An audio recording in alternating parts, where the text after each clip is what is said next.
자, 오늘은 한 절밖에 안 되는 짧은 본문입니다. 그런데 짧은 한 절 본문 속에 우리에게 주는 신앙의 교훈이 참 많습니다. 여러분, 사사기에는요 12명의 사사가 등장합니다. 그 12명의 사사를 둘로 구분합니다. 6명을 대사사라고 하고요, 또 다른 6명을 소사사라고 합니다. 대사사 말고 소사사는요, 그 사사에 관해서 언급하는 성경 말씀이 짧게는 한 절, 많게는 석 절밖에 할애가 안 되는 그런 사사를 소사사, 흔히 무명의 사사들이다 이렇게 이야기합니다. 예를 들면 기드온이나 삼손 같은 사사는 대사사죠. 많은 분량을 할애해서 그 사람들을 소개하고 있기 때문에. 자, 그런데 오늘 우리가 본문에 읽었던 이 말씀 31절은요 한 절밖에 안 되는 그 짧은 한 절에서 소사사인 삼갈에 대해서 이야기를 하고 있습니다. 자, 삼갈은 오늘 말씀 보니까는요 블레셋 사람 600명을 죽이고 이스라엘을 구원하는 사사입니다.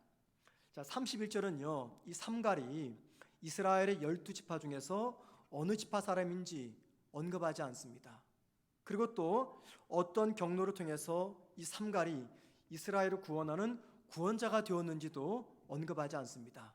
그리고 블레셋이 어떻게 이스라엘을 침략하고 괴롭혔는지도 설명하지 않고 있습니다. 31절에서 삼갈에 대해서만 딱 두 가지만 언급을 합니다. 첫째는 그의 출신, 두 번째는 그가 사용했던 무기, 이 두 가지를 집중적으로 이야기합니다. 먼저 이 두 가지를 우리가 살펴보고 오늘 저와 여러분이 주시는 하나님의 신앙의 말씀의 교훈이 뭔가를 좀 생각해 보려고 합니다. 첫 번째, 삼갈의 가족 배경입니다. 오늘 31절 말씀 보면 삼갈의 가족 배경처럼 우리가 생각할 수 있는 한 말씀을 기록해 놓았습니다. 삼갈을 가리켜 아낫의 아들이다 라고 이야기합니다. 아낫의 아들. 우리말 성경을 보면은 말 그대로 아낫이라는 사람의 아들이 삼갈이었다라고 이해할 수가 있어요. 그런데 여러분, 우리말 성경이 번역이 잘못된 것은 아닙니다. 그런데 이 아낫의 아들이라는 그 표현 속에 담긴 중요한 의미가 두 가지가 있어요. 그 둘 중에 어떤 것이 정확하냐? 우린 모릅니다. 정직하게 말해서 두 가지를 한번 좀 생각해 보죠. 자, 여러분, 여기 아낫의 아들이라는 원문을 보면은요 벤 아낫 이렇게 되어 있습니다. 아낫은 이름이고 벤은 우리말로 말하면 아들이란 뜻입니다. 아들, 히브리 말로 아들이 벤입니다. 우리 영화 중에 벤허라는 제목의 영화 보셨죠? 벤허는요 번역을 하면 허의 아들이란 뜻입니다. 벤은 아들이고 허는 사람 이름입니다. 그러니까 허의 아들 벤허입니다. 여기 아낫의 아들, 히브리 말로 벤 아낫이라는 뜻인데 여기에는요 두 가지 의미로 우리가 해석할 수가 있어요. 잘 들어보세요. 첫째는 뭐냐면 벤 아낫은요 사람의 이름이 아니라 고대 가나안의 지역에 있었던 한 마을의 이름입니다. 벤 아낫. 그래서 이 삼갈을 가리켜 벤 아낫이라고 말할 때 아낫의 아들이 아니라 정확히 말하면 벤 아낫의 출신 삼갈 이렇게 이해하시면 될 것 같아요. 우리말로 말하면 죽백동의 천종민 이런 뜻이죠. 예, 죽백동의 출신 천종민 이런 뜻입니다. 벤 아낫의 출신 삼갈 이런 뜻이 됩니다. 자, 두 번째는요 가나안의 신화에 보면 고대 신화입니다. 아낫이라는 이름을 가진 여신이 등장합니다.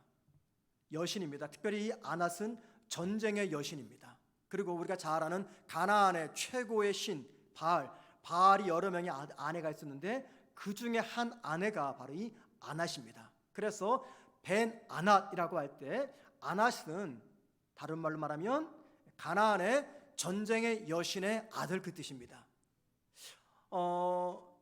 기원전 12세기 그러니까 BC 12세기경에 이 아낫이라고 하는 이 가나안의 전쟁 여신의 명성은요 저 이집트까지 가게 되었습니다.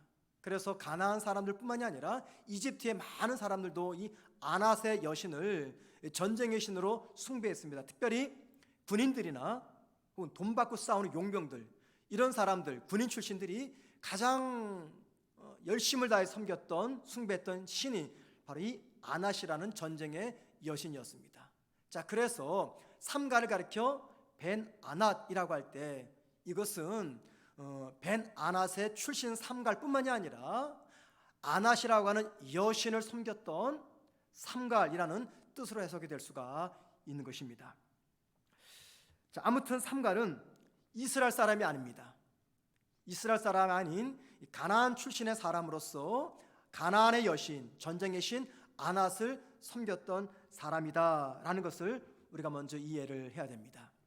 자, 두 번째, 삼갈은 소모는 막대기로 블레셋 사람 600명을 죽이고 그로 인해서 이스라엘이 블레셋으로부터 구원받게 됩니다. 자, 삼갈이 무슨 이유 때문에 블레셋 사람 600명을 죽였는지 우린 모릅니다. 성경이 침묵하고 있기 때문에. 자, 그런데도 불구하고 성경은 삼갈이 블레셋 사람 600명을 죽였다라고 기록하는 것은 그가 600명을 죽인 동기나 혹은 과정보다도 그 결과가 더 중요했기 때문에 이 말씀을 기록하고 있는 것입니다.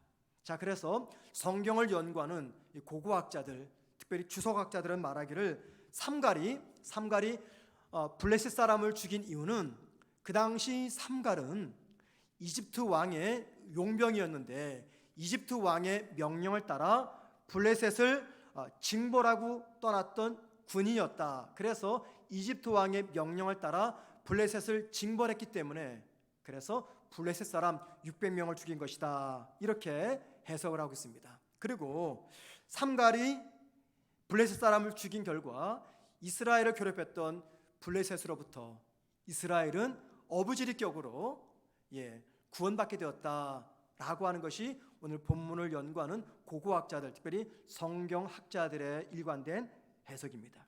자, 여러분, 그래서 이 31절에서 우리가 뭘 발견하냐면 굉장히 의미심장한 것을 발견합니다. 하나님이 이방인 그것도 다른 신을 섬기는 삼갈을 통해서 이방인 블레셋을 물리치고 당신의 백성을 구원하신 겁니다.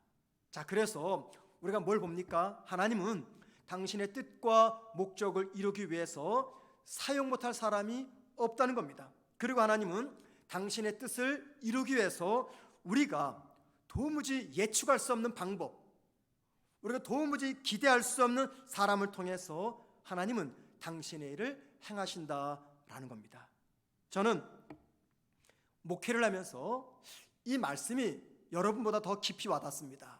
왜냐하면 제가 지금은 많이 이제 훈련이 됐지만 과거 초창기 영국에서 목회할 때 사람들, 교인들을 많이 의지하는 그런 연약한 습성이 있었어요. 야, 저분 정도면은 목회자를 많이 위로해 주겠다. 저분이라면 내 목회에 큰 힘이 되어 주겠다. 그런 생각을 했던 것이죠. 그런데 우리가 예측하고 기대했던 사람과 방법은요, 하나님이 어김없이 제쳐버리고 우리가 도무지 예상하지 않았던 상황들, 환경들, 방법들, 기대하지 않았던 그런 사람들을 통해서 하나님은 당신의 일을 진행하십니다. 저는 최근에 또 그런 일도 경험한 적이 있습니다.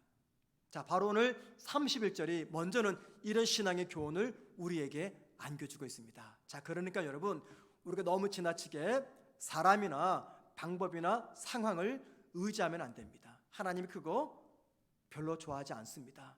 우리가 의지하는 사람, 하나님은 사용하지 않습니다.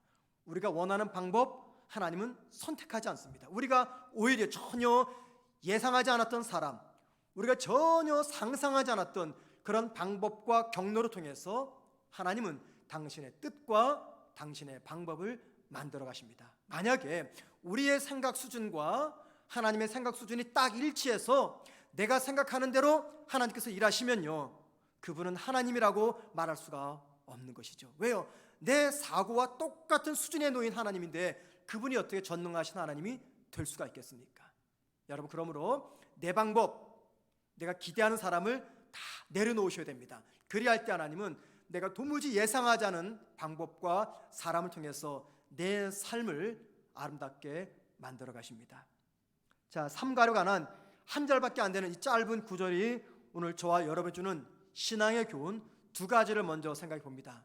첫 번째는요, 겉으로 드러나는 크기, 규모, 혹은 사람들의 유명세를 우리가 지나치게 신뢰하지 말아야 됩니다. 속지 말아야 됩니다. 이스라엘을 블레셋으로부터 구원해낸 삼갈에 대해서 성경은 단 한 절로만 그 삶과 사역을 설명합니다. 그래서 삼갈은요, 신앙인들로부터 많이 무시당했던 사사입니다. 자, 여러분, 삼갈을 알고 계셨습니까? 내가 삼손은 알겠는데 삼갈은 잘 모르겠습니다. 이게 솔직한 우리의 고백입니다. 왜 그래요? 삼갈에 관해서 딱 한 절밖에 기록하고 있지 않기 때문이에요. 자, 그런데 바로 그 점이 우리의 문제가 무엇인지 알려줍니다. 우리는요, 사람을 포함해서 어떤 것을 좋고 나쁨으로 나눌 때 구분짓는 기준이 있습니다. 좋고 나쁨의 기준, 그게 무엇입니까? 주로 크기죠. 크기. 또 뭡니까? 숫자의 많음. 또 뭡니까? 얼마나 유명한가. 이걸 가지고 그것을 좋다 나쁘다 판단합니다. 큰 것과 작은 것, 적은 것과 많은 것, 무명과 유명, 그 사이에서 우리는 언제나 작은 것보다는 큰 것, 적은 것보다는 많은 것, 무명한 것보다도 유명한 것을 더 선택합니다. 왜 그래요? 거기에 더 많은 신뢰가 가기 때문이죠. 자, 그래서 기드온이나 삼손 같은 사사는 너무나 잘 알고 있는데 오늘 본문의 주인공인 삼갈에 대해서는 별로 아는 게 없습니다. 그만큼 우리는 삼갈에 대해서 신뢰감을 주지 못하는 거죠. 여러분, 최근에 TV만 틀면 나오는 노래 장르가 있습니다. 그게 뭡니까? 트로트입니다. 트로트. 여러분 좋아하시죠? 트로트. 예, 고개를 끄덕이시는 분 계세요. 예.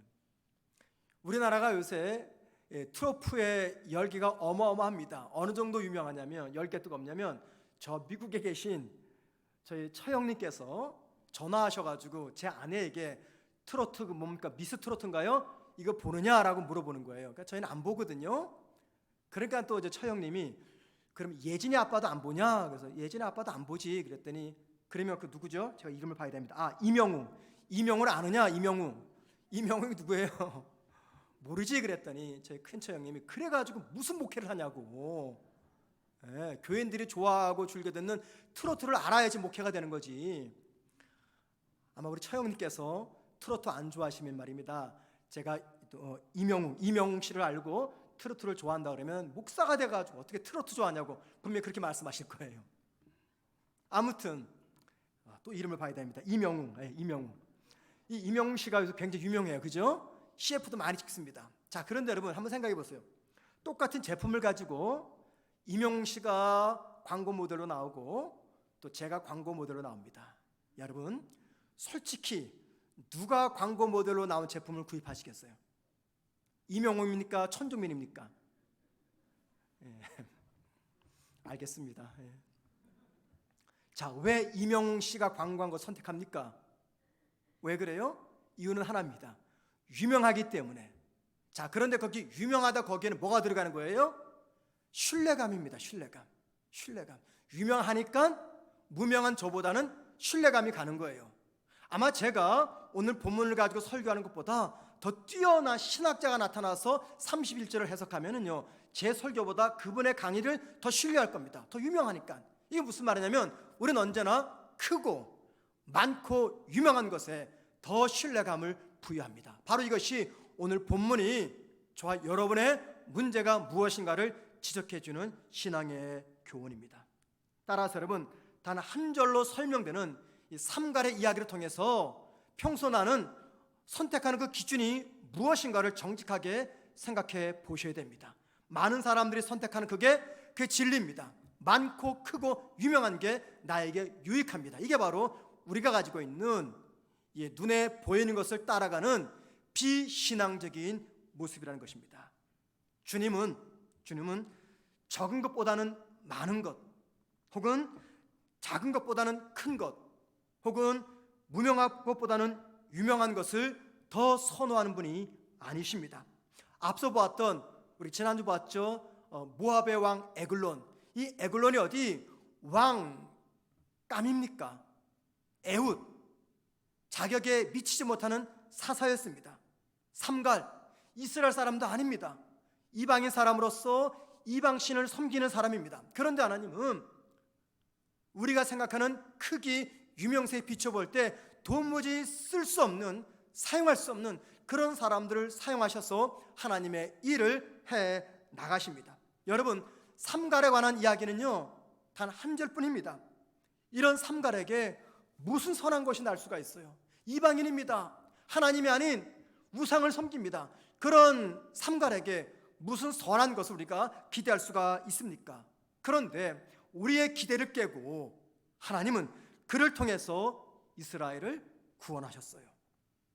하나님께서 쓰시는 사람들은요 세상적으로 볼 때 완벽한 사람이 아닌 흠결을 지닌 사람들입니다. 세상적으로 볼 때는요 볼품도 없어요. 기대감도 생기지 않습니다. 자격도 갖추지 못한 사람들, 그런 사람들을 하나님은 사용하십니다. 자, 여러분, 성경에서 그런 대표적인 인물이 누굽니까? 이런 이야기를 나올 때마다 우리가 언제나 생각하는 사람, 이스라엘의 왕 다윗입니다. 하나님이 사울 왕을 폐하기로 결정하신 다음에 사무엘에게 사울을 대신할 왕으로서 이새의 아들 중에 뽑으라고 말씀하셨어요.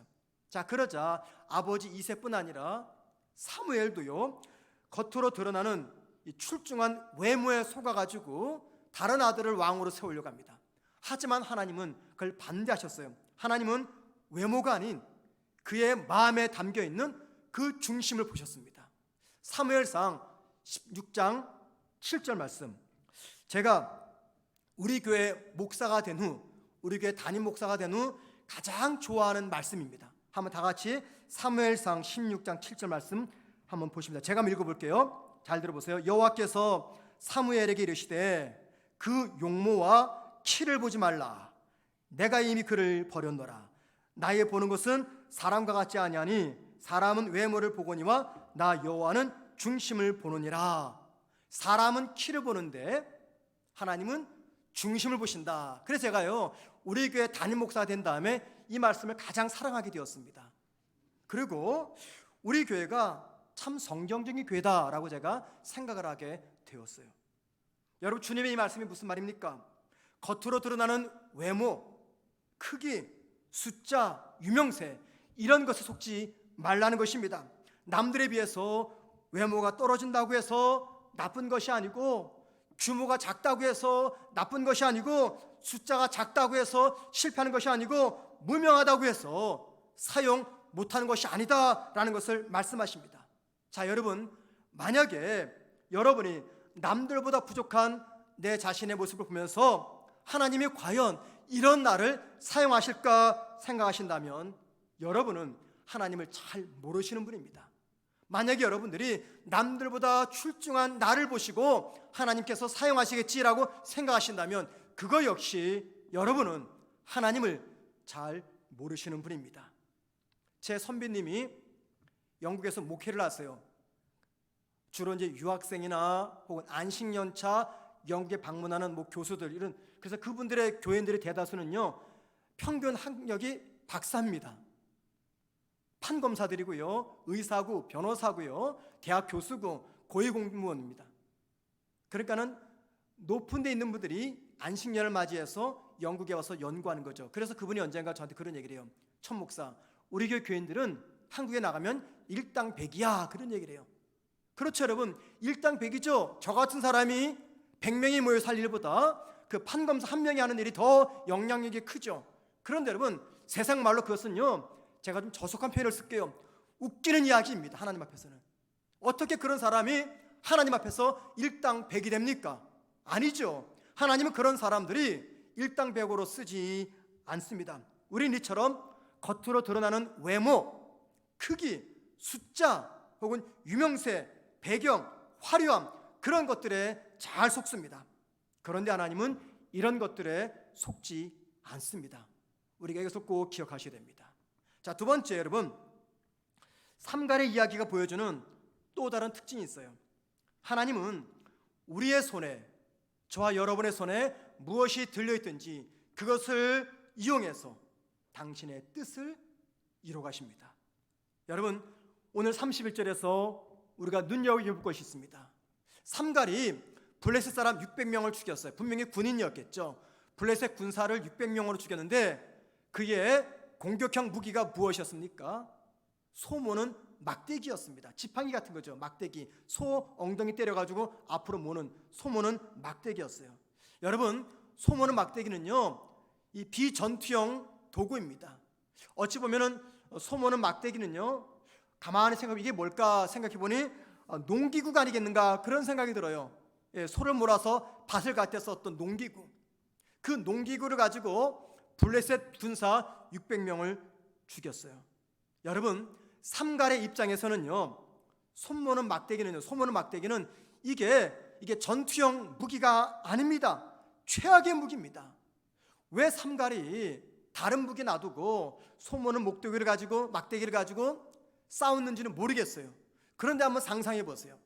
여러분, 한 사람이 총을 들고도 600명을 못 죽입니다. 칼을 들고도 600명이 한꺼번에 달려들면 이거 어떻게 감당해요? 못 이깁니다. 그런데 그의 손에 뭐가 있냐면 막대기밖에 없어요. 블레셋 병사들의 손에 뭐가 있었을까요? 보나마나 창칼이 들었겠죠. 창칼을 든 사람 병사들을 막대기 들고 600명을 쳐 죽입니다. 이게 삼갈의 능력입니까? 아니면 하나님의 능력입니까? 이게 막대기의 능력입니까? 아니면 막대기 위에 임한 하나님의 능력입니까? 여러분, 하나님께서 삼갈을 쓰시려고 하니까 그의 손에 들려있는 그 농기구에게 하나님께서 능력을 주셔서 그 농기구를 가지고 하나님의 일을 하셨다는 겁니다. 여러분, 소모는 막대기로 600명을 죽였다, 이 말씀 드리면 누가 생각이 납니까? 역시 다윗이 생각이 납니다. 다윗이 물맷돌로 거인 골리앗을 죽입니다. 이 물맷돌은요, 전투용 도구가 아니죠. 평소 다윗이 양을 돌볼 때, 늑대로부터 양을 보호할 때 썼던 도구였습니다. 그런데 그 물맷돌 하나, 5개 준비했지만 하나 들고 전쟁터에 나갔을 때 그 하나로 거인 골리앗을 죽입니다. 이게 돌의 능력입니까? 아니면 돌팔매질을 잘하는 다윗의 능력입니까? 아니면 그 돌에 담긴 하나님의 능력입니까? 복음서에 보면은 오병이어 기적의 이야기가 나옵니다. 보리떡 5개와 물고기 2마리가 어린 소년의 손에 들려 있을 때는 이거는 어린 소년의 한 끼 식사밖에 안 됐어요. 그런데 그 음식이 주님의 손에 딱 붙잡히니까 한 끼 식사가 5,000명을 먹이고 12광주리를 남깁니다. 여러분, 잘 보세요. 삼갈의 소 보는 막대기, 삼손의 나귀 턱뼈, 다윗의 물맷돌, 어린 소년의 보리떡 5개와 물고기 2마리, 이 공통점이 무엇입니까?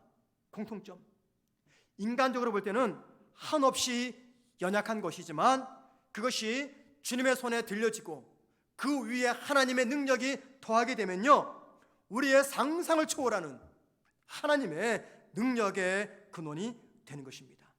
자, 여러분, 이 원리가 성경 시대에만 존재했던 원리일까요? 아니면 오늘 이 시대에도 동일하게 작용되는 원리일까요? 여러분, 어떻게 생각하십니까? 만약에 여러분들이 이 원리는 성경 속에서나 작용됐던 원리야라고 하신다면 오늘 설교 들을 필요가 없어요. 하지만 그 원리는 성경 시대뿐만이 아니라 오늘 이 시대 내 삶 속에서도 동일하게 적용되는 하나님의 일하심의 원리라고 믿으신다면 이 말씀을 우리가 귀로 듣지 마시고 마음으로 받으셔야 됩니다. 여러분, 내가 어떤 사람이든 관계없습니다. 내 직업이 무엇이든 관계없습니다. 다른 사람이 나를 어떻게 생각하든 관계없어요. 하나님이 부족한 나를 사용하셔서 부족한 내 삶 가운데 당신의 능력을 덧입혀 주시기만 한다면요, 하나님의 능력이 내 삶을 통해서 이 세상으로 퍼지게 됩니다. 여러분, 이 말씀을 믿으십니까? 시편 23편 1절에 이런 말씀이 있습니다. 한번 다 같이 읽어봅니다. 시작. 여호와는 나의 목자시니 내게 부족함이 없으리로다. 여러분, 이 말씀을 정말 믿으십니까? 여호와는 나의 목자시니 내게 부족함이 없으리로다. 이 말씀에 여러분들을 믿겠다고 아멘 하십니다. 자, 그런데 보세요. 이 말씀을 읽는다고 내가 아멘하지만 정작 내 삶 가운데 힘들고 어려운 일이 찾아오면 우리는 남 탓을 합니다. 하나님 탓, 남편 탓, 자식 탓, 부모 탓, 누구 탓, 누구 탓. 여호와는 나의 목자시니 내게 부족함이 없으리로다. 아멘했어요. 그런데 삶의 어려움이 찾아오면요, 이 말씀의 고백은 다 사라져버리고 하나님을 탓합니다. 환경을 탓합니다. 내 능력 없음을 탓하고, 가족을 탓하고, 배우자를 탓하고, 부모를 탓합니다. 좋은 부모 만났으면, 능력 있는 부모 만났으면 내가 이 고생 안 하는데 하면서 부모 탓합니다. 지금보다 더 좋은 배우자 만났으면 내가 이 고생 안 하는데 배우자 탓합니다. 남들보다 잘난 외모 갖고 태어났으면 내가 이 고생 안 하는데 자기 외모 탓합니다. 남들보다 더 좋은 학교 졸업했으면 지금처럼 내가 고생하지 않을 텐데 출신 학교를 탓합니다. 부모 탓, 자식 탓, 환경 탓, 가난 탓, 외모 탓. 우리는 일이 잘 안 되면요, 언제나 누구의 탓을 합니다.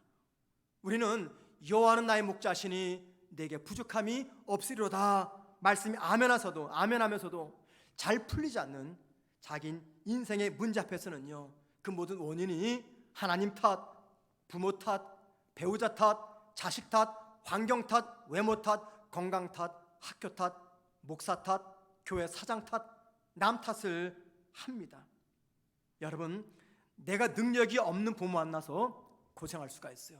내가 부족한 배우자 만나서 고생할 수가 있습니다. 내 외모가 남들에 비해서 출중하지 못해서 고생할 수가 있습니다. 내가 좋은 학교 안 나와서 고생할 수가 있습니다. 그런데 여러분, 한번 잘 생각해 보세요. 내가 남들보다 더 좋은 학교, 더 좋은 직장, 더 좋은 건강, 더 좋은 환경은 갖고 있지 않아서 고생을 할 수가 있습니다. 그런데 남들에 비해서 부족한 내 인생에는요, 남들이 가지고 있지 않는 것이 있습니다.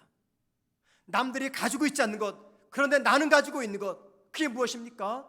하나님입니다. 하나님이에요. 남들은 믿지 않는 하나님을 나는 믿고 있습니다. 자, 여러분, 저와 여러분이 하나님을 믿는다는 것, 이게 무슨 말일까요? 하나님을 믿잖아요. 하나님 믿는다는 게 무슨 말입니까? 그것은요, 하나님이 내 부족한 인생을 붙잡고 계십니다 라는 것을 믿는다는 겁니다. 여러분, 믿으십니까? 지금 이 시간에도 하나님이 부족한 내 인생, 우리 가정, 내 자녀, 내 직장, 내 사업체, 내 건강을 붙잡고 계심을 믿으십니까? 그렇다면 여러분, 성도는 남 탓하지 말아야 됩니다. 남 탓하면서 살 수밖에 없는 그런 상황이지만 내가 하나님의 손에 붙들려 있고 그런 나를 하나님께서 사용하심을 믿고 고백한다면 어떤 순간에도 남 탓해서는 안 되는 것입니다. 자, 여러분 보십시오. 지금 삼갈의 손에 소모는 막대기가 들려 있어요. 여러분, 저는 이 말씀 보면서 한때는 내 인생이 삼갈의 손에 들려 있는 소모는 막대기 같은 인생이다, 그렇게 생각한 적이 있었어요. 여러분 어떻습니까? 혹 여러분 가운데 삼갈의 손에 붙잡혀 있는 저 소모는 막대기, 그게 꼭 내 인생과 같다, 그렇게 생각되는 분은 없는지요? 아무 희망도 기대할 수 없고 어떤 긍정적인 변화도 기대할 수 없는 내 인생, 내 자녀의 인생, 우리의 가정의 삶이라고 여러분, 이 소모는 막대기를 통해서 우리가 생각하지 않고 있습니까? 여러분, 소모는 막대기에 도대체 무슨 능력이 있겠습니까? 소모는 막대기 같은 나의 인생, 내 자녀의 인생, 우리 가정에 하나님의 손에 붙들리기만 하면은요, 남 탓하면서 사는 인생이 아니라 정말 소중한 인생으로 살아가게 될 것입니다. 무엇보다 그런 사람은요, 내 자신만을 위한 삶이 아니라 다른 사람을 위한 삶을 살아가게 됩니다. 자, 여러분, 믿는 우리 모두가 다 하나님의 손에 붙들리는 그런 인생 되기를 간절히 소망합니다. 하나님이 어떤 사람을 당신의 손으로 붙잡으실까요?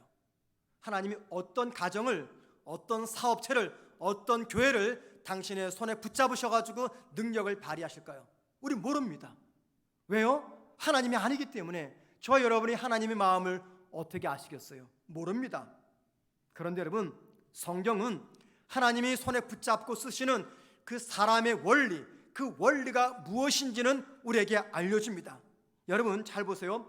하나님은요, 자기 배만 채우는 사람들 절대 들어 쓰지 않습니다.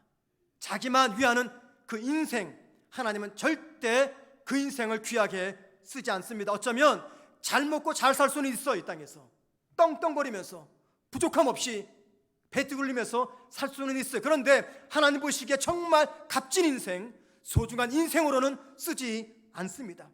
남들이 볼 때 소모는 막대기처럼 별 볼일 없는 그런 인생이지만, 내가 누군가를 섬기며 누군가를 세우며 누군가를 위한 삶을 살려고 할 때 하나님은 그런 사람을 반드시 당신을 위한 도구로 들어서 사용하십니다.